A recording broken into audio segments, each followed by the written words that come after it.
Hi வணக்கம். இன்னைக்கு பார்த்தீங்கன்னா பாண்டியன் ஸ்டோரி இன்னைக்கான எபிசோடு தாங்க பார்க்க போகிறோம். அதுக்கு முன்னாடி என்னோட சேனலை சப்ஸ்கிரைப் பண்ணி வச்சுக்கோங்க. வாங்க கதைக்குள்ளே போகலாம். இப்போ பார்த்தீங்கன்னா கோமதி, ராஜி, மீனா அப்படின்னு எல்லாருமே ஆட்டோவில் வந்து மயில் வீட்டுக்கு போயிட்டு இருக்காங்க. அப்போது ஆட்டோவில் வந்து சில விஷயம்லாம் பேசிட்டு வராங்க.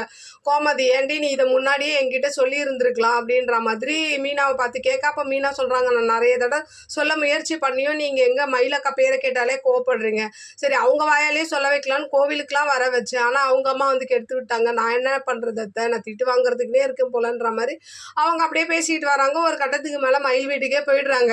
போயிட்டு உள்ளலாம் தண்ணியெல்லாம் குடிச்சிட்டு பேசுனா இந்த பாக்கியம் எங்கே பேச விட்றாங்க. அப்பப்போ வந்து சண்டை போடுற மாதிரியே பேசிக்கிட்டு இருக்காங்க. இவங்களாம் வந்து என் பையன் பேசுனதுக்கெலாம் நான் மன்னிப்பு கேட்டுக்கிறேன், ஆனால் எங்கள் வாரிசை நான் அப்படிலாம் விட்டுற மாட்டேன், ஆனால் இப்போதைக்கு உன்னை என்னால் வீட்டுக்கு கூட்டு போக முடியாதுன்னு சொல்ல, அதுக்கு பாக்கியம் வந்து கூட்டு போக முடியாதுன்னா அப்போ என் குழந்தை இங்கே தான் இருக்கணுமா, இங்கே தான் அந்த குழந்தை வளரணும்னா நான் குழந்தைய யார் கண்ணிலையும் காட்ட மாட்டேன் அப்படின்னு சொல்லி முக்கியமாக அவங்க அப்பன் கண்ணில் காட்டவே மாட்டேன்னு சொன்னோன்னு கோமதிக்கு கோவம் வந்து சத்தம் போட, இவங்களும் சத்தம் போட பெரிய சண்டை ஆயிடுது.